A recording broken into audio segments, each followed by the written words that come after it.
नमस्कार प्यारे बच्चों, मैं अली सर अड्डा 247 के सीयूटी हिंदी चैनल पर आप लोगों का बहुत बहुत स्वागत करता हूं। सीयूटी 2023 की तैयारी करने वाले मेरे प्यारे बच्चों, आज आप लोगों के बीच में मैं भूगोल की बुक नंबर 2 या सेकंड की हम लोग बात करें बच्चे। ठीक है, इसका चैप्टर नंबर फर्स्ट लेकर आया हूं, जिसका नाम क्या है बच्चे? जनसंख्या वितरण, घनत्व, वृद्धि और संगठन। इसी पे हम लोगों को क्या करना है बच्चे, आज डिटेल में आप लोगों के बीच में मैं आप लोगों के साथ में चर्चा करूंगा। ठीक है, तो चलिए बच्चों, ज्यादा देर नहीं करते हैं, फटाफट अंदाज में हम लोग एक ही वन शॉट में इस चैप्टर के अंदर जो आप लोगों की हेडिंग है क्या बच्चे? जनसंख्या वितरण, घनत्व, वृद्धि और संगठन। फिर से बोल रहा हूं बच्चे, बुक नंबर 2। ठीक है, इसका पहला चैप्टर मैं आप लोगों के बीच में आज चालू कर रहा हूं। इसका वन शॉट में ही इसको हम लोग क्या कर लेंगे बच्चे, अच्छे से समाप्त कर लेंगे। एक जानकारी और दे दूं, अवनीश सर ने आप लोगों को बच्चे बुक नंबर फर्स्ट समाप्त कर दी थी भूगोल की। उसके आगे अब मैं आप लोगों को क्या कराऊंगा बच्चे, तो भूगोल का जो आप लोगों की बुक नंबर 2 है, इसको आगे मैं कंटिन्यू करने वाला हूं। और हम लोग आगे चल के इसको एक एक वन शॉट में हर इस चैप्टर को क्या करने वाले हैं, अच्छे से कंप्लीट भी यहां पर करेंगे। तो चलिए बच्चे, सबसे पहले बात आती है बच्चे जनसंख्या वितरण। किसकी बात आती है बच्चे? कि जनसंख्या वितरण क्या है। किसकी बात आती है बच्चे? कि जनसंख्या वितरण क्या है। ठीक है बच्चे, क्या देखने को मिलता है हम लोगों को? जनसंख्या वितरण क्या है, इसी पे हम लोगों को चर्चा करनी है। ठीक है, जनसंख्या वितरण क्या है। चलिए, तो जनसंख्या वितरण क्या है, इस पे हम लोग चर्चा करें बच्चे अच्छे से। ठीक है, चलिए, तो जनसंख्या, सबसे पहले तो हम लोगों को यह पता हो कि जनसंख्या किसे कहते हैं। सबसे पहले क्या पता हो बच्चे कि जनसंख्या किसे कहते हैं बच्चे? तो किसी क्षेत्र या प्रदेश में निवास करने वाले लोगों की संख्या को क्या कहा जाता है बच्चे? जनसंख्या कहा जाता है। कोई भी क्षेत्र हो, कोई भी प्रदेश हो, वहां रहने वाले लोगों की संख्या को क्या कहा जाता है बच्चे? तो उसको जनसंख्या कहा जाता है। ठीक है, इसमें आप लोगों को पुरुष भी देखने को मिलते हैं। ठीक है, महिलाएं भी आती हैं। हम लोगों को इसमें तृतीय लिंग मतलब थर्ड जेंडर में जो लोग आते हैं, जिसपे आप लोगों को, ठीक है, थर्ड जेंडर के सभी आयु वर्ग के में, जिसमें बच्चे भी आते हैं बच्चे, जिसमें किशोर आते हैं, युवा आते हैं या वृद्ध हो, को सम्मिलित किया जाता है। ठीक है, इसमें लोगों की संख्या को, ठीक है, दर्शाया जाता है। ठीक है, जनसंख्या में किसको दर्शाया जाता है? लोगों की संख्या को दर्शाया जाता है। लोगों की संख्या की गणना प्रत्येक देश की एक निश्चित समय अंतराल में करते हैं। ठीक है बच्चे, जो लोगों की संख्या है, इसकी गणना भी की जाती है और अलग अलग देशों की इनकी गणना करने के तरीके भी अलग अलग होते हैं। जैसे जर्मनी की बात कर लें हम लोग, जर्मनी में जनगणना हर 5 साल में होती है। वहीं भारत और अमेरिका की बात कर लें हम लोग, तो यहाँ पर 10-10 साल में हम लोगों को जनगणना होती हुई दिखाई देती है। तो निश्चित समय अंतराल में गणना भी होती रहती है। जैसे भारत में यह गणना प्रत्येक 10 वर्ष के अंतराल में की जाती है। जैसे 2001 फिर कब हुई बच्चे? तो 2011 में, फिर आगे चल के 2021 में। तो उसी तरह ब्रिटेन, अमेरिका, ठीक है, इटली में 10 वर्षीय जनगणना ही होती है, जबकि फ्रांस, जर्मनी में 5 वर्षीय हम लोगों को या 5 वर्षीय जनगणना हम लोगों को होती हुई दिखाई देती है। ठीक है, आगे बढ़े। अब बात आती है, हम लोगों ने अच्छे से क्या समझ लिया बच्चे कि जनसंख्या किसे कहते हैं। अब जनसंख्या समझ गए, तो उसके बाद जनसंख्या वितरण को हम लोग क्या करेंगे, अच्छे से समझेंगे। जनसंख्या में क्या समझे आप लोगों ने कि किसी क्षेत्र या किसी प्रदेश में रहने वाले लोगों की संख्या को क्या कहा जाता है? जनसंख्या कहा जाता है। कि जो जनसंख्या होती है, इसमें कौन कौन आते हैं? पुरुष आते हैं, महिलाएं आती हैं और थर्ड जेंडर के लोग इसमें सम्मिलित किए जाते हैं। और इस जनसंख्या को समय समय पर क्या किया जाता है, ठीक है, विभिन्न देशों के द्वारा अलग अलग तरीकों से इनकी गणना भी करवाई जाती है। ये इतना हम लोगों ने यहां पर क्या की है बच्चे, अच्छे से चर्चा की है। अब बात करें हम लोग कि जनसंख्या वितरण से क्या तात्पर्य है, जनसंख्या वितरण का अर्थ क्या होता है। ठीक है बच्चे, तो जनसंख्या वितरण का तात्पर्य है जनसंख्या क्षेत्र में किस तरह से फैली है। ठीक है बच्चे, जनसंख्या वितरण से क्या तात्पर्य बच्चे कि जो जनसंख्या है, जो पॉपुलेशन हम लोगों को देखने को मिलती है, ये किसी क्षेत्र में किस तरह से फैली हुई है। ठीक है बच्चे, जिस तरह से फैली है, जैसे विश्व के सभी भागों में एक समान जनसंख्या निवास नहीं करती। किसी क्षेत्र में जनसंख्या अधिक बसी होती है तो किसी क्षेत्र में कम, और कई क्षेत्र में ऐसे भी होते हैं जहां जनसंख्या का वितरण ही नहीं पाया जाता। जनसंख्या के वितरण का संबंध भूतल पर जनसंख्या के फैलाव से है। ठीक है बच्चे, तो जनसंख्या वितरण से क्या तात्पर्य बच्चे? तो जनसंख्या वितरण से तात्पर्य है कि जो जनसंख्या है वो किसी क्षेत्र में किस प्रकार से फैली है। यही हम लोगों को जनसंख्या वितरण, आप लोग देखोगे कि जो भारत है, क्या देखोगे बच्चे, भारत ही आप लोग देखोगे, या विश्व की हम लोग बात कर लें, किसकी बात कर लें, हम लोग भारत की बात कर लें या पूरे विश्व की बात कर लें, तो कहीं आप लोगों को बहुत ज्यादा जनसंख्या का संकेंद्रण देखने को मिलेगा, लेकिन कई क्षेत्र ऐसे होंगे जहां जनसंख्या हम लोगों को देखने को ही नहीं मिलती। तो इतना समझ में आया बच्चे, जनसंख्या वितरण से क्या तात्पर्य है, तो किसी क्षेत्र में जो जनसंख्या का फैलाव है या जो जनसंख्या फैली है, ठीक है, उसी को जनसंख्या वितरण कहा जाता है। तो अभी सिर्फ बच्चे हम लोगों ने क्या देखा है कि जनसंख्या क्या होती है और जनसंख्या वितरण क्या होती है। ठीक है, चलिए आगे बढ़ते हैं बच्चे। अब ठीक है, अब होता क्या है बच्चे, जैसे हम लोग बात कर लें भारत, ठीक है बच्चे, भारत के अंदर, ठीक है, जो राज्य होते हैं उनमें जनसंख्या के वितरण की 3 श्रेणियां बनाई गई हैं। कितनी बनाई गई बच्चे, ठीक है, भारत के अंदर, क्योंकि इस सेकंड बुक में भारत के परिप्रेक्ष्य में ही हम लोगों को जनसंख्या वितरण, ठीक है, उसकी वृद्धि, उसका संगठन, सबको हम लोगों को अच्छे से क्या करना है, स्टडी करना है। तो भारत जो है ना बच्चे, ठीक है बच्चे, क्या देखने को मिलता है हम लोगों को, ये जो भारत हम लोगों को देखने को मिल रहा है, भारत के जो विभिन्न राज्य हैं, जैसे तमिलनाडु आप लोगों को देखने को मिलेगा, कर्नाटक, ठीक है, इसके साथ में आंध्र प्रदेश, या आप लोगों महाराष्ट्र, ये मध्य प्रदेश, राजस्थान, ठीक है, तो इन राज्यों में जो जनसंख्या वितरण है इसको 3 श्रेणियों में वर्गीकृत किया गया है। कितनी श्रेणियों में वर्गीकृत किया गया बच्चे, तो 3 श्रेणियों में इसको यहां पर वर्गीकृत किया गया है। तो देखो 3 श्रेणियां कौन कौन सी है बच्चे, तो एक उच्च जनसंख्या वाले राज्य, एक कौन देखने को मिलते हैं बच्चे, एक उच्च जनसंख्या वाले राज्य हम लोगों को देखने को मिलते हैं, ठीक है, एक उच्च जनसंख्या वाले राज्य, ठीक है, एक हम लोगों को श्रेणी देखने को मिलती है मध्यम जनसंख्या वाले राज्य, ठीक है बच्चे, और एक हम लोगों को देखने को मिलती है कम जनसंख्या वाले राज्य और जनजातीय क्षेत्र। तो बात करें हम लोग उच्च जनसंख्या वाले कौन कौन से राज्य हम लोगों को देखने को मिलते हैं जहां पर हम लोगों को बड़ी तादाद में जनसंख्या देखने को मिलती है। तो सबसे पहले आप लोग देखोगे उत्तर प्रदेश, सबसे पहले किसको देखोगे प्यारे बच्चे, आप लोग उत्तर प्रदेश को आप लोग देखोगे, तो ये उच्च जनसंख्या वाला राज्य आप लोगों को दिखाई देगा। कैसा राज्य दिखाई देगा बच्चे आप लोगों को, ये एक उच्च जनसंख्या वाला राज्य दिखाई देगा, ठीक है। वर्तमान में बच्चों उत्तर प्रदेश में आप लोग देखोगे ना तो 25 करोड़ जनसंख्या आती है। कितनी जनसंख्या आती है, 25 करोड़।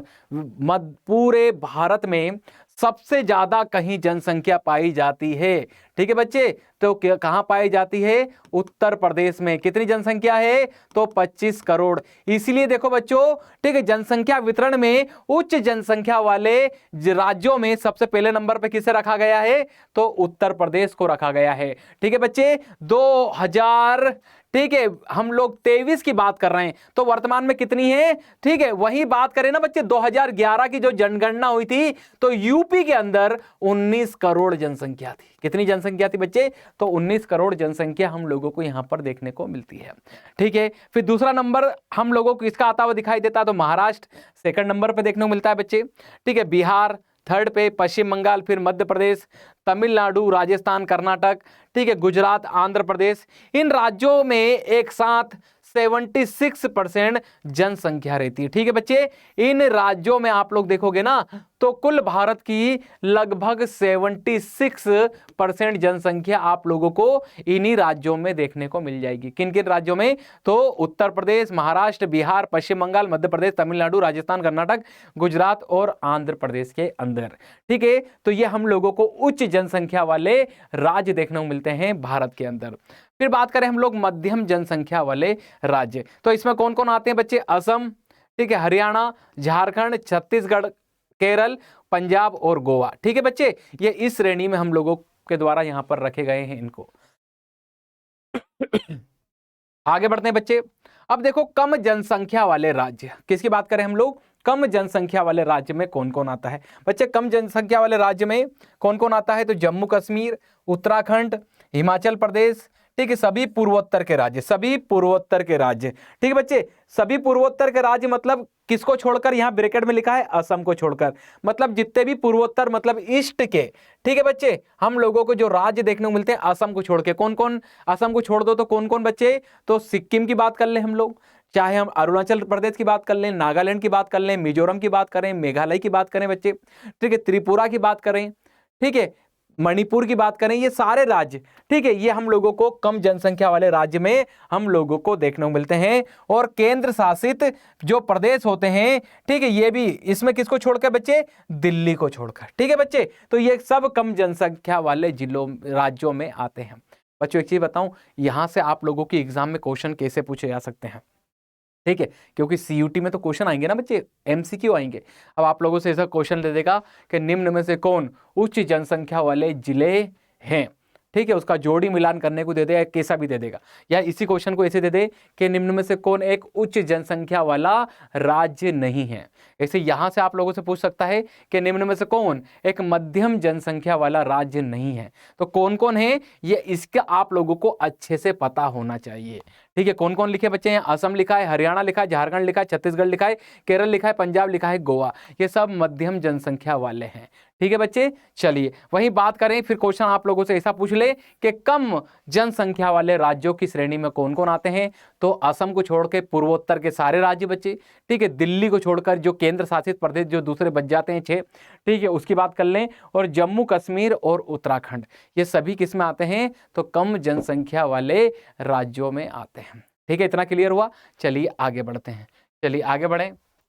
अब बात करें बच्चे हम लोग जनसंख्या वितरण, जो जनसंख्या का जो वितरण हुआ है ना बच्चे, ठीक है, किसी क्षेत्र में निवास कर जो फैली है जनसंख्या, तो जनसंख्या वितरण को प्रभावित करने वाले कारक कौन कौन से हैं। क्या है बच्चे, यहां पर क्या पूछा जा रहा है कि जनसंख्या वितरण को, ठीक है, जनसंख्या वितरण को प्रभावित करने वाले कारक कौन कौन से हैं या कारण कौन कौन से हैं। तो यहां आप लोग देख पाओगे ना बच्चों, यहां क्या कर पाओगे, आप लोग देख पाओगे, तो यहां आप लोगों को भौगोलिक कारक भी देखने को मिलेंगे, ठीक है, इसे ही भौगोलिक कोई भौतिक कारक, यहां पर आप लोगों को आर्थिक कारक भी देखने को मिलेंगे जो जनसंख्या को प्रभावित करेंगे वितरण को, ठीक है, सामाजिक एवं सांस्कृतिक कारक भी दिखाई देंगे, राजनीतिक कारण भी आप लोगों को दिखाई देंगे जो जनसंख्या वितरण को कहीं ना कहीं क्या करते हैं, प्रभावित करते हैं।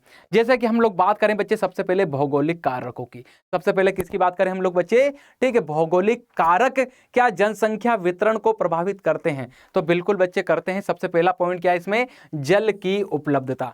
बच्चों जल की उपलब्धता क्या जनसंख्या वितरण को प्रभावित करती है, तो बिल्कुल करती है, क्योंकि बच्चों जहां पानी होगा ना, क्या होगा बच्चे, जहां पानी होगा, जैसे हम लोग बात कर लें नदी घाटियां, क्या किसकी बात कर लें बच्चे, जहां नदी घाटियां होती हैं वहां जनसंख्या का संकेंद्रण ज्यादा देखने को मिलता है, वहां जनसंख्या हम लोगों को ज्यादा देखने को मिलती है मुकाबले में किसके, तो एक रेगिस्तानी क्षेत्र या सूखे क्षेत्र के मुकाबले में, क्योंकि जो जनसंख्या होती है उसकी जो फर्स्ट जो नीड होती है वो क्या होती है बच्चे, पानी होती है। तो ज्यादा ज्यादा जनसंख्या वहीं बसने का प्रयास करती है बच्चे, कहां, जहां उसको पानी आसानी से क्या हो, उपलब्ध हो। तो जल की उपलब्धता भी कहीं ना कहीं हम लोगों को, ठीक है, जनसंख्या वितरण को प्रभावित करती हुई दिखाई देती है। और नदी घाटी के किनारे हम लोगों को ये बसते हुए दिखाई देते हैं एक शुष्क मुकाबले एक क्षेत्र के, ठीक है बच्चे। बात करें हम क्या, भू आकृति भी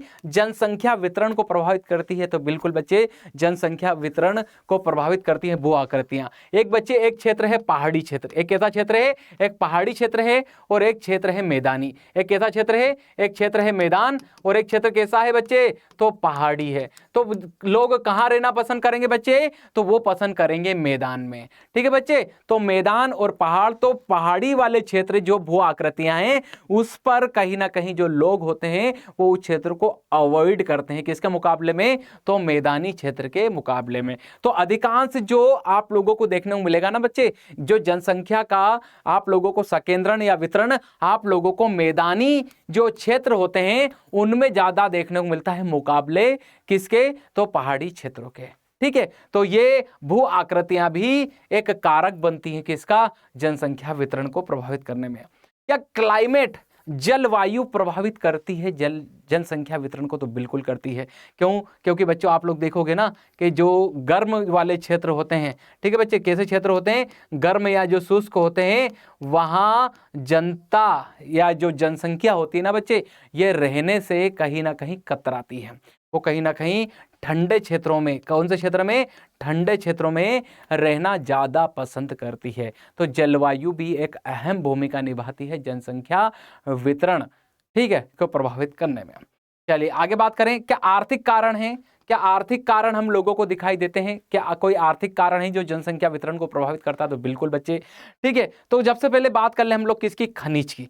किसकी बात कर ले बच्चे? खनिज। तो बच्चों जहां खनिज पाया जाता है ना, जहां खनिज पाए जाते हैं वहां जनसंख्या हम लोगों को अधिक देखने को मिलती है।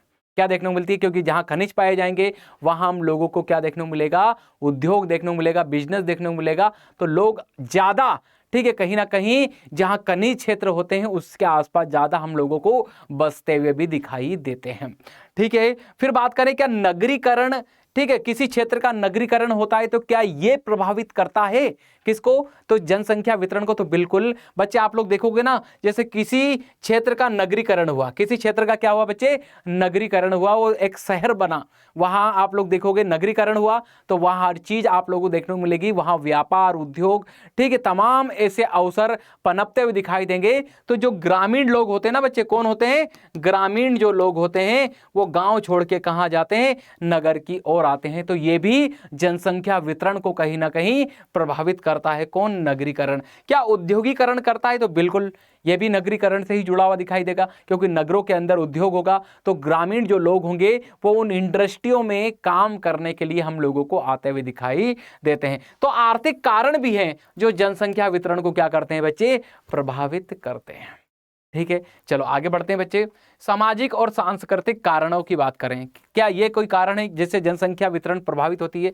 तो बिल्कुल बच्चे, धार्मिक महत्व हम लोगों को देखने को मिलता है, ठीक है। क्या देखने को मिलता है? धार्मिक महत्व। जहां धार्मिक स्थल होते हैं बच्चे, ठीक है, जहां धार्मिक क्रियाकलाप वाली जगह होती हैं वहां, ठीक है, हम लोगों को ज्यादा जनसंख्या का संकेंद्रण देखने को मिलता है। तो धार्मिक महत्व, या हम लोग उसी को सांस्कृतिक महत्व भी कह सकते हैं बच्चे, ठीक है। जहां होता है वहां जनसंख्या हम लोगों को अधिक देखने को मिलती है दूसरे क्षेत्रों के मुकाबले में, ठीक है। फिर सामाजिक दूसरा कारण क्या देखें हम लोग जिससे जनसंख्या वितरण प्रभावित होता है? तो अशांति। कहीं अशांति उत्पन्न होती है तो वहां से भी हम लोगों को पलायन होता हुआ दिखाई देगा, एक दूसरे क्षेत्र में जनसंख्या का संकेंद्रण हम लोगों को देखने को मिलता है। तो जनसंख्या वितरण को अशांति भी क्या करती है? प्रभावित करती है। जैसे बात करूं मैं कि एक ये पर्टिकुलर क्षेत्र है, ठीक है, ये क्षेत्र है और ये एक क्षेत्र है, यहाँ अशांति उत्पन्न हुई तो लोग यहाँ से निकल के कहाँ जाएंगे? इस क्षेत्र में आके बस जाएंगे। तो जनसंख्या वितरण, जो यहाँ जनसंख्या का वितरण हुआ था, ये क्या हम लोगों को होता हुआ दिखाई दिया? अशांति की वजह से प्रभावित होता हुआ दिखाई दिया और यहाँ हम लोगों को लोग बसते हुए दिखाई दिए। फिर आगे चलकर फिर बात करें खराब सामाजिक वातावरण, ठीक है, जो समाज का खराब, जो समाज हम लोगों को देखने को मिलता है कि जब समाज का वातावरण हम लोगों को बच्चे क्या देखने को मिलता है? खराब होता हुआ दिखाई देता है ना। 2 सेकंड रुकना बच्चे, है ना।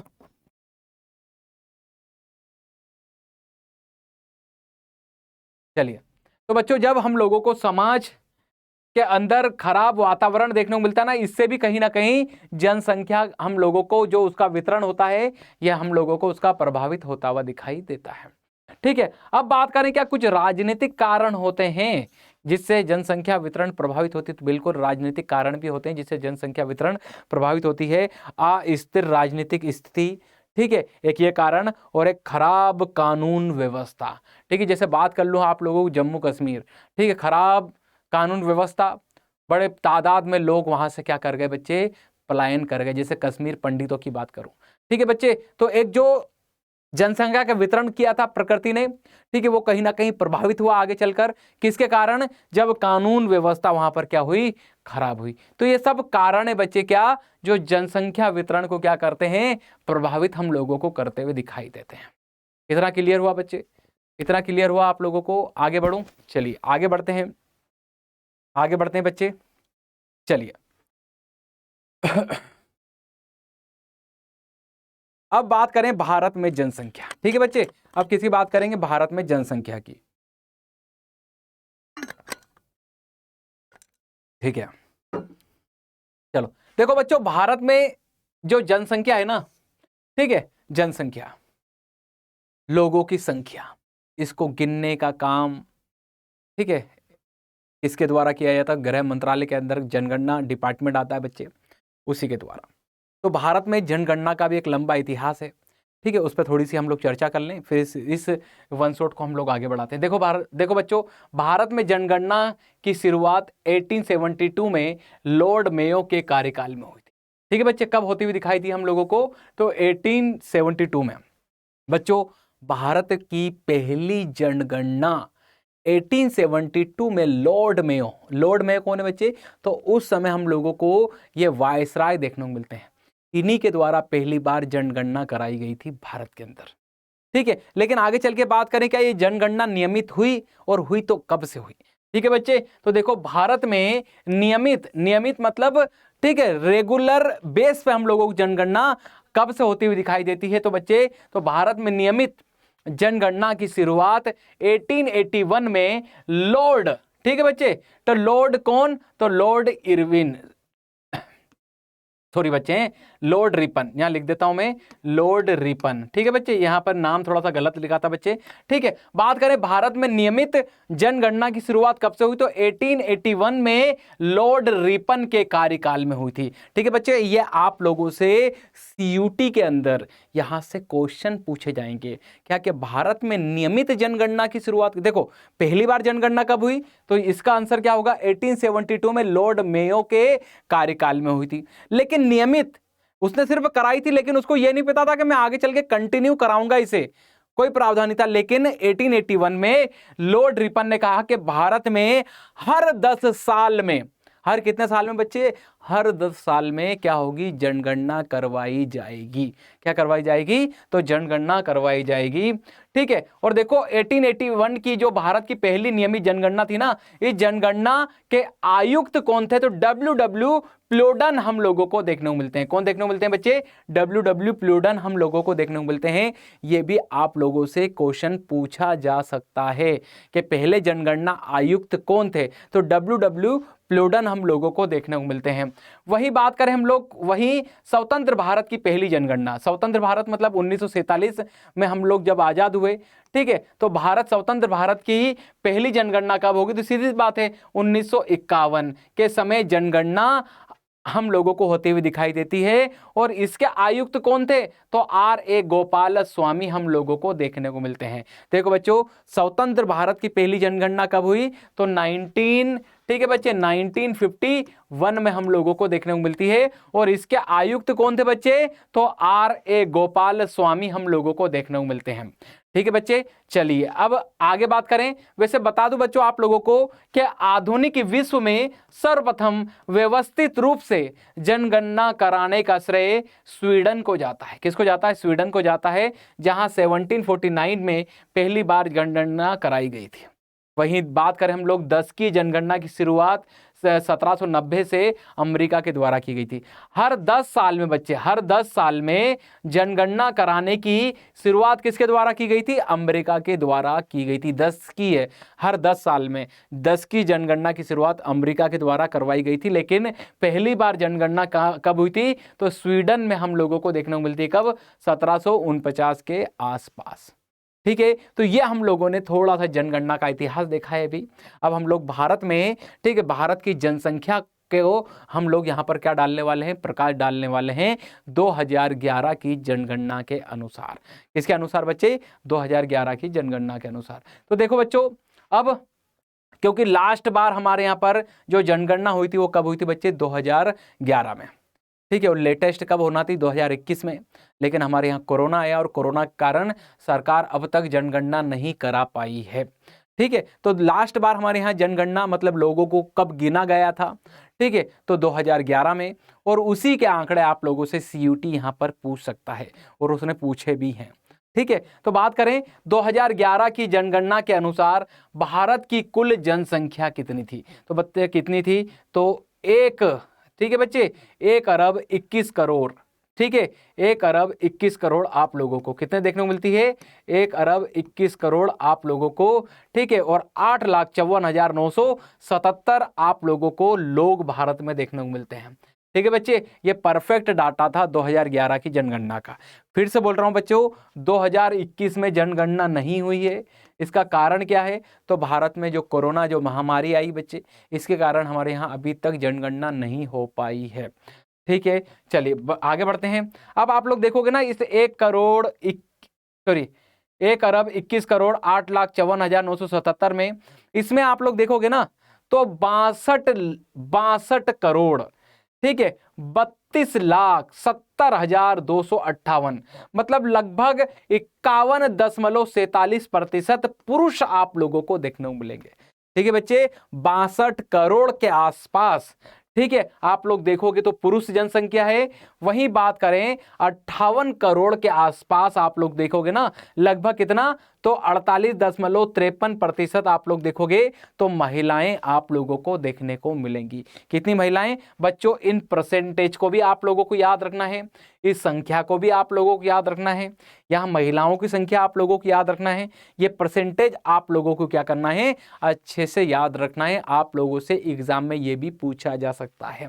ठीक है, फिर आगे देखिए बच्चे कि 2011 की जनगणना के अनुसार भारत की कुल जनसंख्या विश्व की कुल जनसंख्या का 17.5 हम लोगों को देखने को मिलती है। वैसे एक चीज बता दूं बच्चों आप लोगों को कि 2011 की जो जनगणना हुई ना बच्चों, इस समय विश्व की जनसंख्या कितनी थी, तो 7 अरब थी। कितनी अरब थी बच्चे, ठीक है, विश्व की जनसंख्या कितनी थी 2000, ठीक है, विश्व की जनसंख्या कितनी थी 2011 में बच्चे, तो 2011 में 7 अरब थी। और इस 7 अरब का 121 करोड़ कितना प्रतिशत देखने को मिलता है हम लोगों को, तो 17.5। बच्चों में जो जो कह रहा हूं इसको हल्के में ना लेना। आप लोगों से यह भी क्वेश्चन पूछा जा सकता है कि विश्व की जनसंख्या का, ठीक है, भारत की जनसंख्या कितना प्रतिशत है। विश्व की कितनी है बच्चे, तो 7 अरब है, इसमें से 1 अरब 21 करोड़ क्या कर देना आप लोग, निकाल लेना प्रतिशत करके, तो कितना आएगी बच्चे, तो लगभग 17.5 आप लोगों को यह देखने को मिलती है। कितनी देखने को मिलती है, तो 17.5 आप लोगों को यह देखने को मिलती है। चलिए आगे बढ़ते हैं, अगला क्वेश्चन लेते हैं। चलिए अब आगे बढ़े बच्चे, अब हम लोग चर्चा करें जनसंख्या घनत्व। ठीक है, किसकी बात करें हम लोग, डेंसिटी की। ठीक है, पॉपुलेशन हम लोग डेंसिटी की बात करें या जनसंख्या घनत्व की हम लोग बात करें। ठीक है, तो जनसंख्या घनत्व क्या है बच्चे, इसको हम लोग अच्छे से समझेंगे। ठीक है, 2011 की जनगणना पे भी हम लोग चर्चा करेंगे कि 2011 की जनगणना के अनुसार भारत में जनसंख्या घनत्व किस प्रकार से है। ठीक है, तो देखो जनसंख्या घनत्व का तात्पर्य है प्रति वर्ग किलोमीटर में निवासित औसत जनसंख्या से है, मतलब कुल जनसंख्या घनत्व कुल क्षेत्र। ठीक है बच्चे, तो क्या है, हम लोग बात करें कि जो जनसंख्या घनत्व का तात्पर्य है ये किस चीज से है, क्या होता है, तो बच्चे बात होती है कि कोई एक क्षेत्र है, क्या है बच्चे, कोई एक क्षेत्र है और इसमें, ठीक है, प्रति वर्ग किलोमीटर पर, ठीक है, प्रति वर्ग किलोमीटर पर, ठीक है बच्चे, प्रति वर्ग किलोमीटर पर रहने वाली, ठीक है, औसत जनसंख्या को ही क्या कहा जाता है, जनसंख्या घनत्व कहा जाता है। ठीक है बच्चे, तो भारत में जनसंख्या घनत्व किस प्रकार का है, अब हम लोग बात करें डेंसिटी ऑफ पॉपुलेशन की हम लोग बात करें तो 2011 की जनगणना के अनुसार भारत में आप लोग देखोगे ना बच्चे, भारत में जनसंख्या का घनत्व 382 व्यक्ति प्रति वर्ग किलोमीटर आप लोगों को देखने को मिलेगा। ठीक है बच्चे, प्रति वर्ग में कितना बच्चे, प्रति वर्ग में आप लोगों को 382 व्यक्ति, ठीक है, आप लोगों को देखने को मिलेंगे भारत में। फिर से बता दूं बच्चे, जनसंख्या घनत्व का मतलब क्या होता है, जनसंख्या घनत्व का मतलब होता है किसी एक वर्ग प्रति किलोमीटर के अंदर कितने लोग वहां पर निवास कर रहे हैं। तो 2011 की जनगणना के अनुसार आप लोग देखोगे ना, तो भारत में, ठीक है, प्रति वर्ग किलोमीटर में, ठीक है, 382 लोग क्या करते हैं, निवास करते हैं। कितना निवास करते हैं, 382, बड़ा हाई आंकड़ा है बच्चे ये। ठीक है, प्रति वर्ग किलोमीटर में आप लोग, मतलब 1 किलोमीटर में आप लोग देखोगे ना लगभग, तो भारत में 382 लोग रहते हैं, ये कम नहीं है बच्चे। ठीक है, चलिए वहीं हम लोग बात करें राज्य स्तर पर जनसंख्या घनत्व में बहुत विषमताएं हम लोगों को देखने को मिलती हैं। जैसे अरुणाचल प्रदेश की बात करें, अरुणाचल प्रदेश में बच्चे, अरुणाचल प्रदेश में आप लोग देखोगे ना, क्या लिखी है यहाँ पर लाइन बच्चे, कि राज्य स्तर पर जनसंख्या घनत्व में बहुत विषमताएं पाई जाती हैं। हम लोग भारत में राज्य लेवल पर देखें ना, तो भारत में आप लोग बिहार जाओगे और अरुणाचल प्रदेश जाओगे तो आप लोगों को हंसी आएगी। क्यों बच्चे, क्योंकि आप लोग देखो ना, अरुणाचल प्रदेश के अंदर जो जनसंख्या घनत्व कितना बच्चे, तो प्रति वर्ग किलोमीटर में मात्र 17 लोग रहते हैं। कितने लोग रहते हैं, मात्र 17 लोग, खूब फुल ढीले ढाले लोग रहते हैं, कोई समस्या नहीं वहां पर। लेकिन आप लोग बिहार की स्थिति देखोगे, कहाँ की स्थिति देखोगे बच्चों, आप लोग बिहार की स्थिति देखोगे या कहीं और की स्थिति देखोगे तो आप लोगों को थोड़ा सा डिफरेंट वहां की देखने को मिलेगी। इस पे मैं आगे चर्चा भी करूंगा। ठीक है बच्चे, देखो अब देखो केंद्र शासित प्रदेशों में दिल्ली का घनत्व सबसे अधिक है। ठीक है बच्चे, दिल्ली में देखो आप लोगों को देखने को मिलेगा, ठीक है, कि प्रति वर्ग किलोमीटर पर कितने, प्रति वर्ग किलोमीटर पर 1000, ठीक है सॉरी 11,320 व्यक्ति आप लोगों को देखने को मिलेंगे। कितने देखने को मिलेंगे बच्चे आप लोगों को, 11,320 व्यक्ति आप लोगों को प्रति वर्ग किलोमीटर में देखने को मिलेंगे। यह दिल्ली की हालत है। केंद्र शासित प्रदेशों में सबसे अधिक दिल्ली का ही हम लोगों को जनसंख्या घनत्व देखने को मिलता है।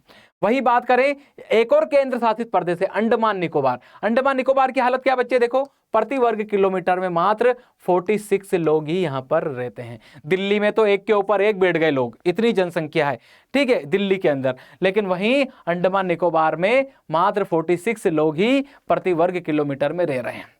फिर आगे बात करें प्रायद्वीपीय भारत में केवल केरल राज्य का घनत्व सबसे अधिक है। केरल में कितने लोग रहते हैं बच्चे, तो 860 लोग प्रति वर्ग किलोमीटर में रहते हैं। इसके बाद तमिलनाडु में 555 हम लोगों को दूसरा स्थान देखने को मिलता है।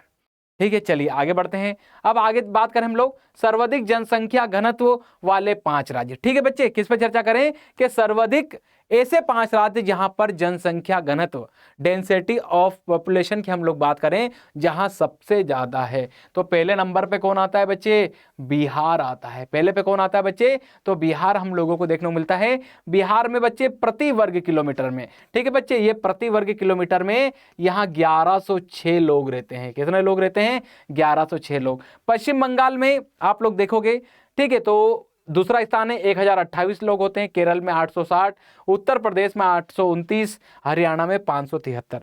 बच्चों ये आप लोगों से एग्जाम में आंकड़े पूछे जा सकते हैं। क्या पूछे जा सकते हैं कि निम्न में से कहां, ठीक है, सर्वाधिक जनसंख्या घनत्व पाया जाता है, या कोई आरोही या अवरोही क्रम या घटते या बढ़ते क्रम में 5 राज्य ऐसे बता दीजिए जहां पर जनसंख्या घनत्व। तो बच्चों ये आप लोगों को घटते क्रम में यहां पर सर्वाधिक जनसंख्या घनत्व वाले 5 राज्य मेरे द्वारा यहां पर बताए गए हैं। अब बात करें आप लोगों को कि न्यूनतम जनसंख्या घनत्व वाले 5 राज्य कौन से हैं। ठीक है बच्चे, तो सबसे न्यूनतम जनसंख्या घनत्व कहाँ का है, पीछे भी आप लोग बताया था मैंने, अरुणाचल प्रदेश का। कहाँ का है बच्चे, अरुणाचल प्रदेश का है। अरुणाचल प्रदेश में मात्र 17 लोग ही रहते हैं प्रति वर्ग किलोमीटर में। देखो बच्चों, मिजोरम में 52 लोग रहते हैं, सिक्किम में 86, मणिपुर में 115, नागालैंड में 119 लोग आप लोगों को देखने को मिलते हैं। ठीक है बच्चे, इतना समझ में आया।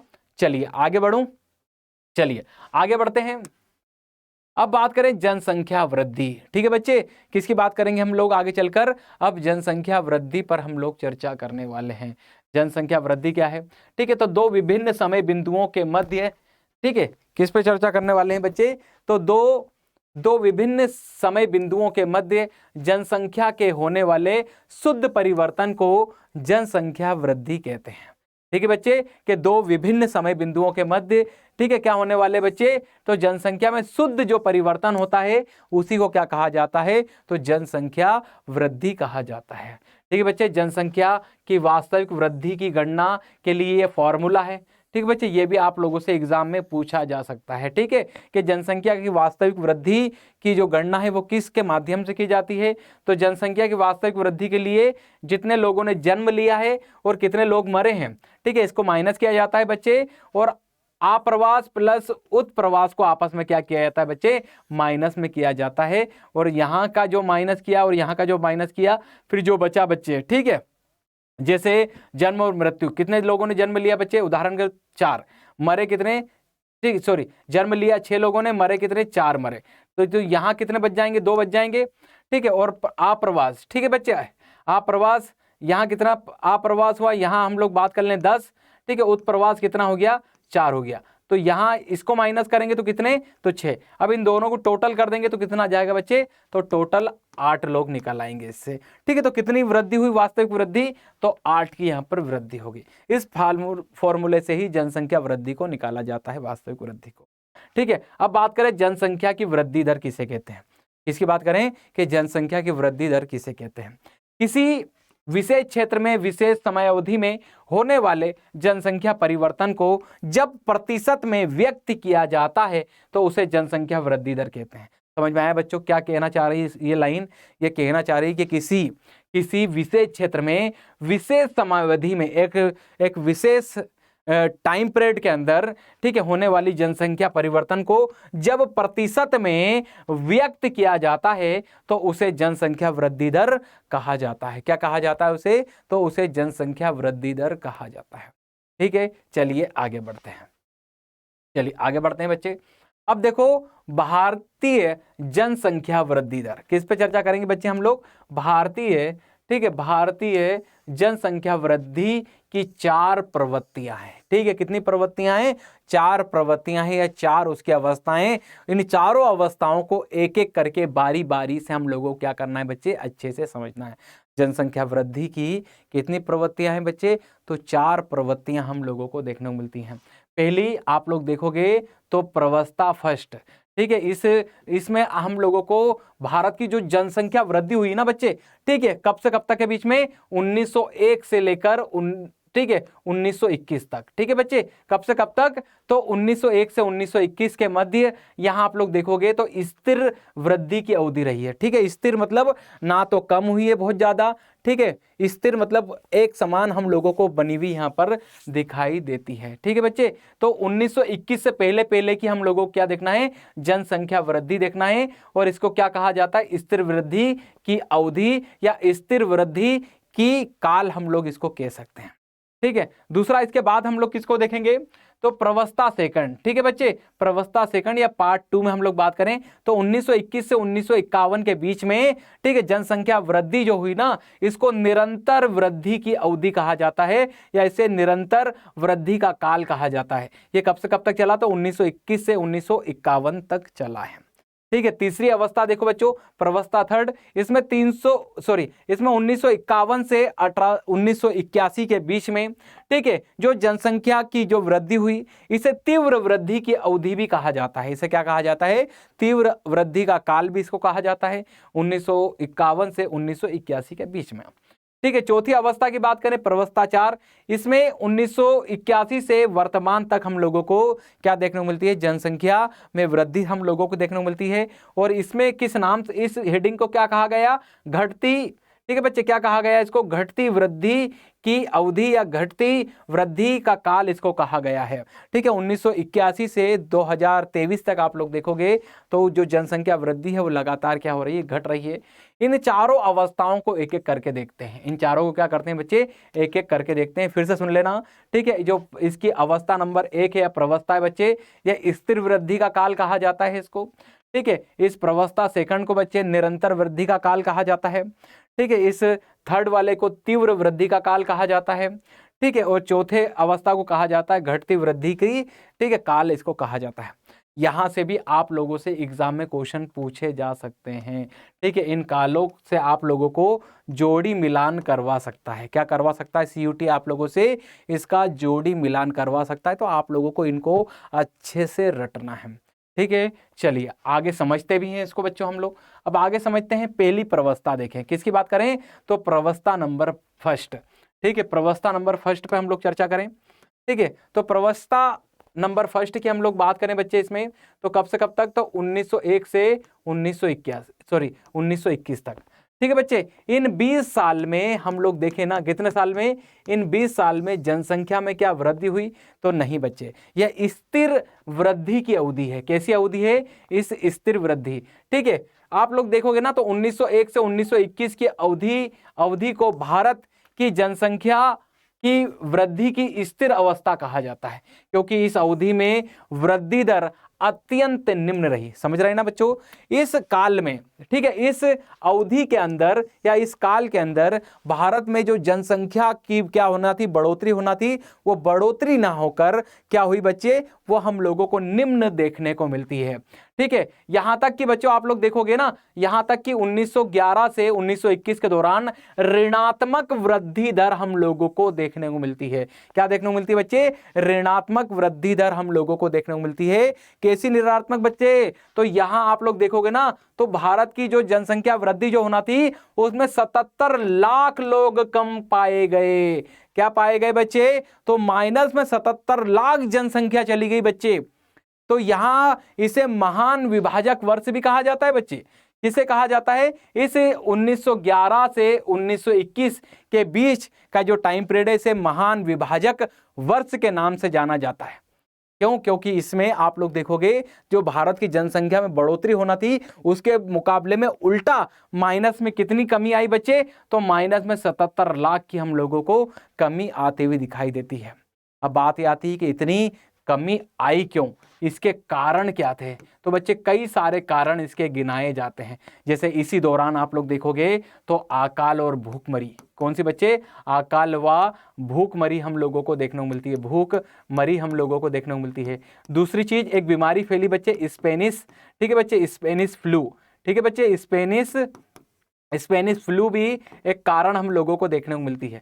ठीक है, स्पेनिश फ्लू भी हम लोगों को एक कारण देखने को मिलती है। किसका? कि हमारी जो जनसंख्या वृद्धि होना थी वो कहीं ना कहीं क्या हो गई, इस अवस्था के अंदर हम लोगों को निम्न होती हुई दिखाई दी। इतना समझ में आया बच्चों? ठीक है, ये जनसंख्या वृद्धि का हम लोगों को वृद्धि ना होकर निम्न अवस्था हम लोगों को देखने को मिली। इसीलिए इसको क्या कहा गया? स्थिर वृद्धि की अवधि या स्थिर वृद्धि का काल इसको कहा गया। ठीक है, प्रवस्था नंबर सेकंड की बात करें, यह 1921 से 1951 के मध्य हम लोगों को यह देखने को मिलती है।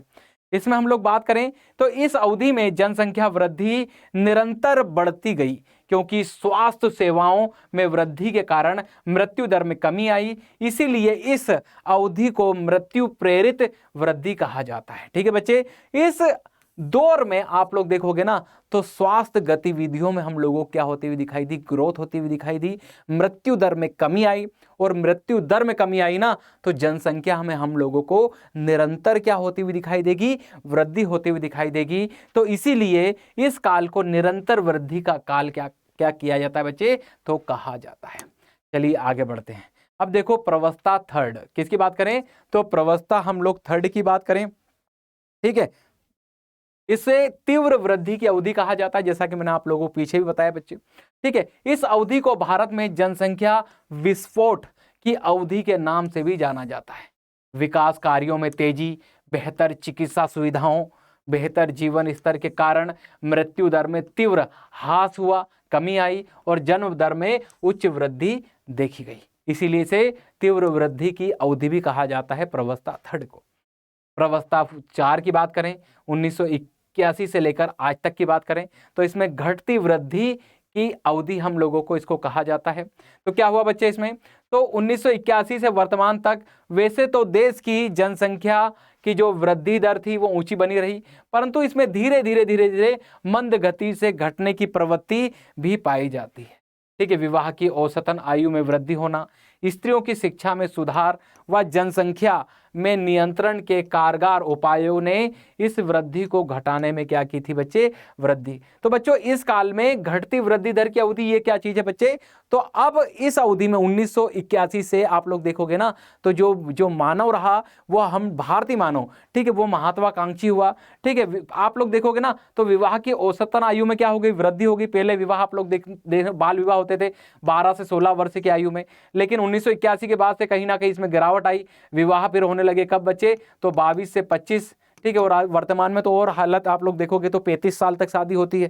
ठीक है, तो इसमें स्वाभाविक सी बात है कि जो जनसंख्या वृद्धि थी वो धीरे धीरे घटना हम लोगों को चालू हुई। स्त्रियों की शिक्षा में सुधार हुआ, जनसंख्या नियंत्रण के कारगर उपाय हम लोगों को, ठीक है, सटीक यहाँ पर साबित होते हुए दिखाई देते हैं, जिससे धीरे धीरे करके जो जनसंख्या वृद्धि थी इसको हम लोगों ने सही तरीके से, ठीक है, अच्छे से काम करके, ठीक है, क्या किया है? धीरे धीरे घटाने का प्रयास यहाँ पर किया है। ठीक है, चलिए आगे बढ़ते हैं। चलिए आगे बढ़ते हैं। अब बात करेंगे हम लोग लिंगानुपात पे चर्चा करेंगे बच्चे। लिंगानुपात पे हम लोग चर्चा करेंगे, सेक्स रेशो पे हम लोग चर्चा करेंगे। ठीक है, क्या है लिंगानुपात? सबसे पहले तो हम लोगों को ये पता होना चाहिए। क्या पता होना चाहिए बच्चे हम लोगों को कि लिंगानुपात क्या चीज होती है? या सेक्स रेशो। बच्चों लिंगानुपात किसे कहते हैं? तो बच्चों प्रति 1000 पुरुषों पर, ठीक है बच्चे, किस पर? प्रति 1000 पुरुषों की तुलना में स्त्रियों की संख्या को लिंगानुपात कहा जाता है। इसको और सरल भाषा में बच्चों आप लोग बताऊं कि प्रति 1000 पुरुषों पर, ठीक है, कितनी महिलाओं की संख्या है। समझ में आ रहा ना? जैसे कि एक क्षेत्र में क्या कर रहे हैं बच्चे, 1000 पुरुष रह रहे हैं। कितने रह रहे हैं? 1000 पुरुष। तो उसी 1000 पुरुषों के साथ कितनी महिलाएं रह रही हैं, उसी को क्या कहा जाता है? लिंगानुपात कहा जाता है, या सेक्स रेशो उसे कहा जाता है। एक टर्म और यूज होती है बच्चे इसमें, शिशु लिंगानुपात। एक और टर्म कौन सी यूज होती है बच्चे? शिशु लिंगानुपात भी होती है। ठीक है, 0 से 6 वर्ष तक के, ठीक है, अवस्था को शिशु लिंगानुपात कहा जाता है। इसमें आप लोग देखो ना, जनसंख्या में 0 से 6 आयु समूह में प्रति 1000 पुरुषों की तुलना में उसी आयु समूह में स्त्रियों की शिशु लिंगानुपात कहा जाता है। ठीक है, क्या कहा जाता है उसे? तो उसे शिशु लिंगानुपात कहा जाता है। ठीक है, चलिए, तो ये लिंगानुपात आप लोग यहाँ पर समझे कि लिंगानुपात किसे कहा जाता है।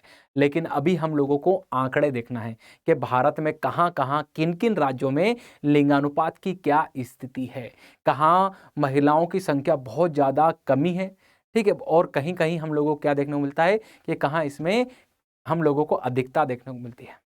चलिए, तो सर्वाधिक लिंगानुपात वाले 5 राज्य, ठीक है, क्या बताना है सबसे पहले आप लोगों को? सर्वाधिक, ठीक है, लिंगानुपात वाले 5 राज्य। ऐसे 5 राज्य जहां लिंगानुपात बहुत ज्यादा है, ठीक है, कहां? तो केरल में। आप लोग केरल में देखोगे ना बच्चे, तो केरल में क्या देखोगे? 1000 पुरुषों पर महिलाओं की संख्या कितनी है? 1084 आप लोगों को देखने को मिलेगी। मतलब सीधी सी बात है बच्चों, पुरुषों से ज्यादा महिलाओं का होना, मतलब यहाँ के लोग क्या है? एजुकेटेड है। वो भ्रूण हत्या नहीं कर रहे, लड़की को पेट में नहीं मार रहे हैं, ठीक है, पैदा होने के बाद उसका गला नहीं घोट रहे हैं। ठीक है बच्चे, यहाँ के लोग पढ़े लिखे हैं। कहाँ के? केरल। आप सब जानते हैं सबसे ज्यादा साक्षरता का प्रतिशत भारत में कहीं है, तो वो केरल में हम लोगों को देखने को मिलता है। एक चीज बताऊं बच्चों, सिंपल सा कंसेप्ट बता दूं कि जहां साक्षरता का प्रतिशत अच्छा होता है ना, वहां लिंगानुपात भी अच्छा होता है। महिलाओं और पुरुषों में की संख्या में बहुत ज्यादा गैप नहीं पाई जाती। कहाँ नहीं पाई जाती? जहां साक्षरता का प्रतिशत ज्यादा होता है। जहां साक्षरता का प्रतिशत कम होता है ना, वहीं पर आप लोगों को लिंगानुपात भी अप एंड डाउन करता हुआ दिखाई देगा। ठीक है, क्योंकि लिंगानुपात सीधा जुड़ा है किससे? साक्षरता से। ठीक है, क्योंकि साक्षरता भेदभाव को खत्म करती है, और जहां साक्षरता नहीं होती, ठीक है, वो कहीं ना कहीं उसको बढ़ावा हम लोगों को दिखाई देती है। चलिए, तो केरल, दूसरे पे तमिलनाडु आता है, तीसरे पे आंध्र प्रदेश आता है बच्चे, ठीक है, फिर मणिपुर आता है, और फिर छत्तीसगढ़ आप लोगों को देखने को मिलेगा। ठीक है, न्यूनतम लिंगानुपात वाले राज्यों की बात करें, 5 राज्य की, तो सबसे ज्यादा कमी की हम लोग बात करें, हरियाणा बड़ा ग्रसित है बच्चे। ठीक है, बड़ा ग्रसित है हरियाणा इसमें लिंगानुपात में। आप लोग देखो, 1000 पुरुषों पर महिलाओं की संख्या देखो। ठीक है बच्चे, किस पे देखो आप लोग? 1000 यहाँ पुरुष रह रहे हैं ना, तो महिलाएं कितनी है बच्चे? ठीक है, 879। यहाँ हरियाणा में आप लोग देखोगे ना, तो लड़कों को लड़की शादी के लिए नहीं मिलती। सही बता रहा हूँ, हरियाणा, राजस्थान, ठीक है, बिहार, ये राज्य इसी कैटेगरी में आते हैं। तो शिक्षित है नहीं, लड़की का महत्व नहीं जानते, साक्षरता का प्रतिशत कम है। ठीक है बच्चे, तो सीधा जुड़ा है किसे? साक्षरता से। समझ पा रहे होंगे आप लोगों से एग्जाम में सीधा क्वेश्चन पूछा जा सकता है सीयूटी के अंदर कि न्यूनतम लिंगानुपात कहाँ पाया जाता है? तो हरियाणा में। और अधिकतम कहाँ पर है? केरला। इसको रटने की आवश्यकता नहीं है। सबसे कम जहां साक्षरता होगी, ठीक है, वहीं लिंगानुपात ज्यादा होगा, सॉरी, वहीं लिंगानुपात न्यूनतम होगा। जहां साक्षरता में, जितना साक्षरता कम होगी वहां लिंगानुपात भी न्यूनतम होगा, जहां साक्षरता अधिक होगी वहां लिंगानुपात हम लोगों को हाई देखने को मिलेगा। ये उदाहरण हम लोगों ने केरल, तमिलनाडु, आंध्र प्रदेश, ठीक है, मणिपुर, छत्तीसगढ़ के अंदर देखा है। ठीक है, तो न्यूनतम लिंगानुपात वाले 5 राज्य, तो हरियाणा पहले नंबर पे है, जम्मू कश्मीर, सिक्किम, ठीक है, पंजाब और उत्तर प्रदेश। ठीक है बच्चे, ये न्यूनतम लिंगानुपात वाले हम लोगों को राज्य देखने को मिलते हैं। अब बात करें सर्वाधिक शिशु लिंगानुपात, मतलब बच्चों में सर्वाधिक लिंगानुपात वाले कौन है? तो अरुणाचल प्रदेश पहले नंबर पे आता है, मिजोरम दूसरे पे आता है बच्चे, तीसरे पे मेघालय आता है, छत्तीसगढ़ चौथे पे आता है, और 5वें पे केरला हम लोगों को देखने को मिलता है। वहीं बात करें न्यूनतम शिशु लिंगानुपात वाले 5 राज्यों की, तो हरियाणा पहले पे आता है बच्चे, ठीक है, पंजाब दूसरे पे, जम्मू कश्मीर तीसरे पे, चौथे पे राजस्थान आता है और 5वें पे हम लोगों को गुजरात देखने को मिलता है। बच्चों इन आंकड़ों को आप लोगों को अच्छे से याद रखना है सीयूटी के लिए। किसके लिए बच्चे? सीयूटी के लिए आप लोगों को अच्छे से इन आंकड़ों को याद रखना है, आपके एग्जाम में ये क्वेश्चन अच्छे से पूछ जाएंगे। ठीक है बच्चे, तो इनको अच्छे से रटें। ठीक है बच्चे, और जो मैंने इसमें कंसेप्ट बताया कि जहाँ जनसंख्या, जहाँ साक्षरता ज़्यादा होती है वहाँ लिंगानुपात भी ज़्यादा होता है, तो इन चीज़ों को दिमाग में थोड़ा सा रखें, हिंट बनेगी आप लोगों को इन सारी चीज़ों से। चलिए आगे बढ़ते हैं। अब देखो भारत में लिंगानुपात घटने के 4 कारण, ठीक है, तो देखो क्या क्या, तो लड़कियों की अपेक्षा लड़कों के जन्म को प्राथमिकता देना, कन्या को भ्रूण में हत्या कर देना, कुपोषण के कारण बाल्यावस्था में ही कन्या शिशु की मृत्यु हो जाती है, समाज में स्त्रियों को कम सम्मान प्राप्त होना, उनके स्वास्थ्य व पोषण पर ध्यान ना दिया जाना। ठीक है बच्चे, लिंगानुपात घटने के ये 4 हम लोगों को कारण देखने को मिलते हैं भारत के अंदर। ठीक है, चलिए आगे बढ़ते हैं। अब देखो साक्षरता की दर, इसकी बात करें, लिटरेसी रेट की हम लोग बात करें, साक्षरता की दर की हम लोग बात करें, तो बच्चों साक्षरता भारत में किसे कहा गया? ठीक है, साक्षरता है कौन, साक्षर व्यक्ति है कौन? ठीक है, इसके संबंध में हम लोग बात करें। ठीक है, तो इसके संबंध में हम लोगों को यहाँ पर क्या करनी है, चर्चा करनी है। तो 7 वर्ष और उससे अधिक आयु का जो व्यक्ति किसी भाषा को समझ सकता हो और उसे लिख या पढ़ सकता हो, वो क्या कहलाता है? साक्षर कहलाता है। ठीक है बच्चे, 7 वर्ष या उससे अधिक की आयु का कोई भी व्यक्ति हो जो क्या कर सकता हो बच्चों, ठीक है, भाषा को समझ सकता हो और क्या कर सकता हो, उसे लिख सकता हो या पढ़ सकता हो। मतलब आपका नाम लिखना, उसको पढ़ना भी क्या माना जाएगा कि आप क्या हो, साक्षर हो। तो बच्चों आप लोग ये सोच रहे हो ना कि आपने डिग्री कर रखी है या डिग्री करोगे तो ही आप पढ़े लिखे माने जाओगे, तो ये नहीं है। भारत के जो हम लोगों ने साक्षर किसको डिफाइन कर रखा है, तो हम लोगों ने कि जो नाम लिखना, भाषा को बोलना समझना भी जानता हो, ठीक है, तो वो क्या माना जाएगा, साक्षर माना जाएगा। ठीक है, चलिए आगे बढ़ते हैं। 7 वर्ष या उससे अधिक आयु वाले कुल जनसंख्या में साक्षरता के प्रतिशत की जनसंख्या को ही साक्षरता की दर कहा जाता है। ठीक है बच्चे, चलिए आगे बढ़ते हैं। अब आप लोगों की सीयूटी के लिए इंपॉर्टेंट डाटा यहां से आ रहा है। क्या आ रहा है बच्चों? तो देखो सर्वाधिक साक्षरता प्रतिशत वाले 5 राज्य कौन कौन से हैं। ठीक है, क्या बताना है कि कहां कहां साक्षरता का प्रतिशत अधिक है, कहां पढ़े लिखे लोगों की संख्या ज्यादा है। तो पहले नंबर पर आता है केरल। ठीक है बच्चे, 94% लोग यहां पर आप लोगों को साक्षर देखने को मिलेंगे। दूसरे नंबर पर कौन आता है? मिजोरम आता है। तीसरे पर आप लोगों को गोवा आता है, त्रिपुरा आता है, फिर आता है हिमाचल प्रदेश। ठीक है बच्चे, फिर बात करें न्यूनतम साक्षरता प्रतिशत वाले राज्य, बिहार पहले पे आता है बच्चे, अरुणाचल प्रदेश दूसरे पे आता है, ठीक है, राजस्थान तीसरे पे आता है, झारखंड चौथे पे आता है और आंध्र प्रदेश। ठीक है बच्चे, तो बिहार सबसे कम पढ़ा लिखा राज्य है और सबसे ज्यादा पढ़ा लिखा राज्य कौन सा है? केरल है। अब यही सुनना बच्चों। ठीक है बच्चे, क्या बात हुई हम लोगों के? तो सबसे ज्यादा साक्षर कौन है बच्चे? केरल है। और सबसे कम पढ़ा लिखा कौन है बच्चे? तो बिहार हम लोगों को देखने को मिलता है। ठीक है, इन 2 राज्यों को अच्छे से याद रखना, सबसे ज्यादा पढ़ा लिखा केरल और सबसे कम पढ़ा लिखा बिहार है। ठीक है, 2011 की जनगणना के आंकड़े हैं। अब आप लोगों से एक क्वेश्चन ऐसा पूछ लेना, ठीक है, कि पुरुष साक्षरता में पहले नंबर पे कौन है? तो केरल है। ठीक है, और पुरुष साक्षरता में न्यूनतम पे कौन है? बिहार है। फिर क्वेश्चन ऐसा पूछ ले कि महिला साक्षरता में पहले नंबर पे कौन है? तो उसका भी केरल होगा। और महिला साक्षरता में न्यूनतम या सबसे हम लोगों को क्या देखने को मिलता है? न्यूनतम साक्षरता कहाँ देखने को मिलती है? तो बिहार में। तो चाहे पुरुष में हो, चाहे महिला में हो, चाहे ऐसे ओवरऑल भी पूछ ले, तो पहले नंबर पे केरल आएगा और न्यूनतम में कौन आएगा बच्चे? तो बिहार हम लोगों को देखने को मिलता है। ठीक है, इतना आई होप आप लोगों को इतना समझ में आया होगा। अब बात करें हम लोग जनसंख्या संगठन की। किसकी बात करें बच्चे हम लोग? यहाँ पर जनसंख्या के संगठन की। तो जनसंख्या संगठन, ठीक है, जनसंख्या संगठन का अभिप्राय क्या है? तो एक देश की जनसंख्या का उसकी विशेषताओं जैसे कि आयु, लिंग, व्यवसाय आदि के आधार पर वर्णन करना ही जनसंख्या संगठन कहलाता है।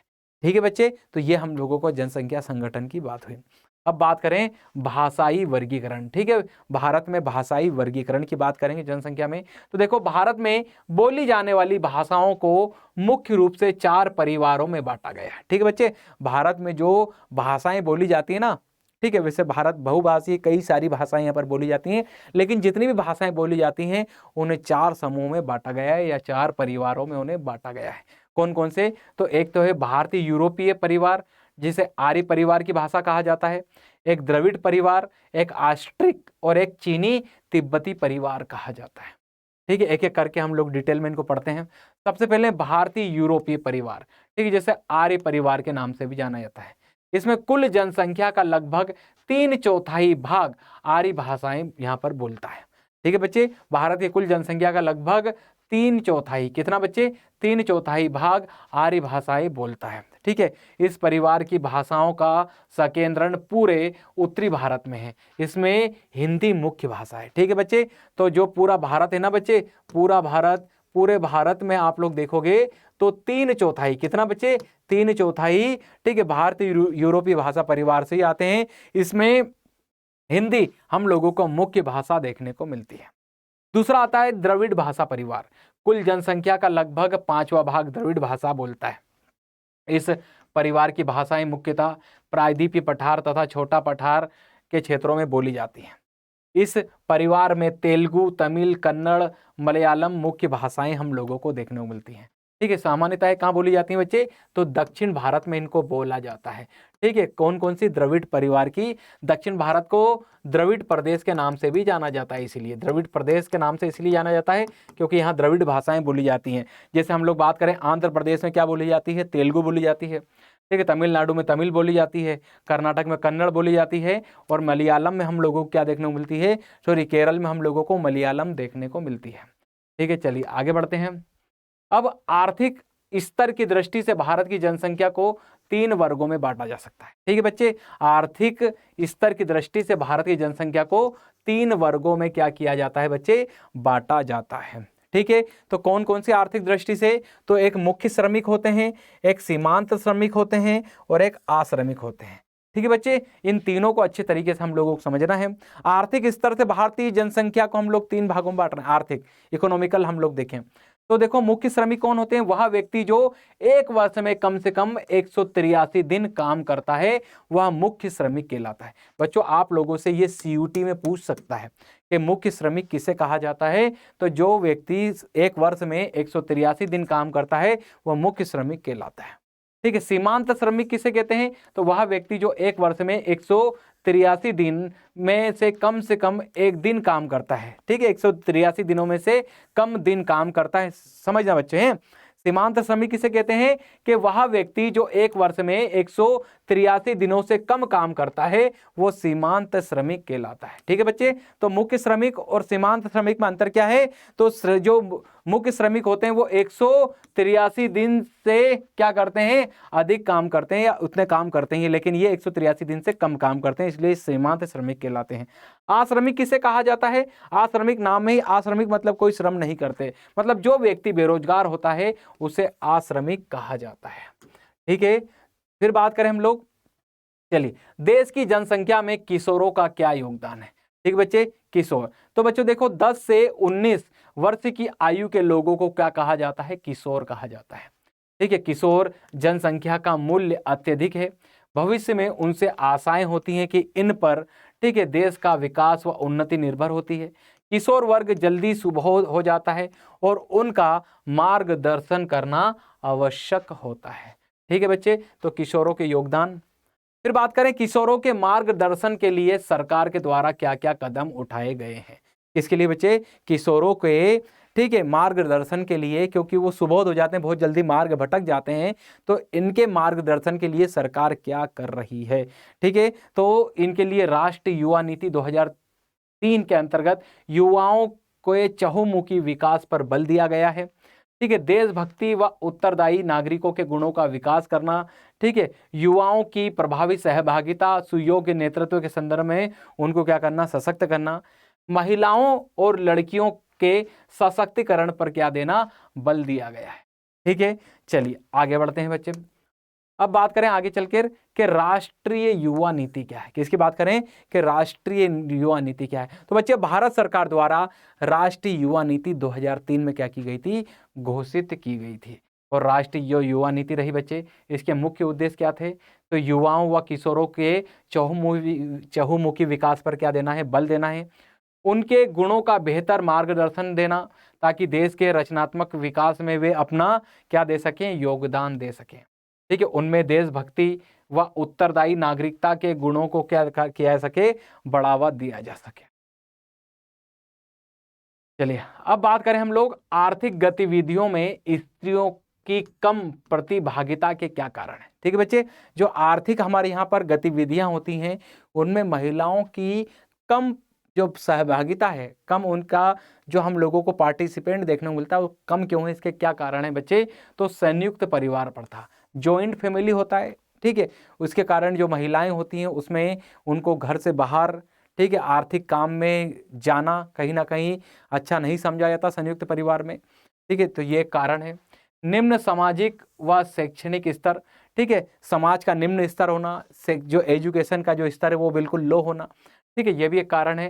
ठीक है, बारंबार शिशु का क्या होना, जन्म होना, कई सारे जन्म बच्चों क्या करते हैं, जन्म लेते हैं गाँव के अंदर जहाँ साक्षरता नहीं होती, तो इस कारण भी महिलाएं, ठीक है, सिर्फ घरों के अंदर बच्चों की देखरेख करने में ही लगी रहती हैं और वो आर्थिक गतिविधियों में भाग नहीं ले पाती। रोजगार के सीमित अवसर का होना। ठीक है बच्चे, समाज के समक्ष किशोरों की प्रमुख चुनौतियां क्या है। ठीक है, निरक्षरता, अधिकतर किशोर वर्ग विशेषतम स्त्रियां निरक्षर है बच्चे, जिसके कारण वह अपने परिवार के विकास कार्यों में योगदान नहीं दे पाती। अब बात करें समाज के समक्ष किशोरों की प्रमुख चुनौतियां क्या है। ठीक है, औषध दुरुपयोग की बात करें, अधिकतर किशोर शिक्षा पूरी किए बिना ही विद्यालय छोड़ देते हैं और औषध या मदिरापान के कारण रास्ता भटक जाते हैं। ऐसे लोग समाज के लिए, ठीक है, अभिशाप बन जाते हैं और सामाजिक परिवेश को बिगाड़ते हैं। ठीक है, दूसरा कारण क्या है। ठीक है, विवाह की निम्न आयु, विवाह की निम्न आयु उच्च मातृ मृत्यु दर का कारण बनती है, जो आगे चलकर लिंगानुपात को क्या करती है बच्चे, प्रभावित करती है। ठीक है, समुचित मार्गदर्शन का अभाव, किशोरों को समुचित मार्गदर्शन देने के लिए किसी ठोस कदम का अभाव है, जिसके कारण वे मार्गदर्शन से भटक जाते हैं। अन्य चुनौतियां क्या क्या हैं, तो अन्य चुनौतियों में HIV, एड्स, किशोरी माताओं से उच्च मातृ मृत्यु दर आदि हम लोगों को कारण देखने को मिलते हैं। ठीक है, चलिए अब बात करें हम लोग आयु, भारत के आयु पिरामिड की विशेषता क्या है। तो उच्च आयु वर्ग में पिरामिड संकरा है। 22% जनसंख्या 50 वर्ष की आयु तक पहुंच पाती है। 60 वर्ष की आयु के लोगों की जनसंख्या 12% है। ठीक है, 40 से 49 वर्ष की आयु वर्ग में 10% जनसंख्या ही क्या होती है बच्चे, तो पाई जाती है। ठीक है, ये भारत के आयु पिरामिड की क्या है, तो ये हम लोगों को विशेषताएं देखने को मिलती है। ठीक है बच्चे, तो आई होप बच्चों आप लोगों को ये वन शॉट क्या हुआ होगा, अच्छा लगा होगा। ठीक है, आगे चल के मैं प्रवास के ऊपर आप लोगों का अगला वन शॉट लेकर आऊंगा कल। ठीक है, तो अब एक चीज और बता दूं बच्चों आप लोगों के बीच में, इसी चैप्टर के मैं वन शॉट के साथ साथ मॉक टेस्ट भी लेकर आऊंगा। ठीक है, तो मॉक टेस्ट भी आप लोग रोज शाम को 8 से 9 के बीच में लगाना ना भूलें। रोज लाइव क्लास में आए, ये लाइव क्लास होगी मॉक टेस्ट की, और ये जो आप लोग क्लास देखोगे ना वन शॉट की, ये आप लोग देख रहे होगे रिकॉर्डेड फॉर्म में। तो बच्चों मिलते हैं हम लोग कल।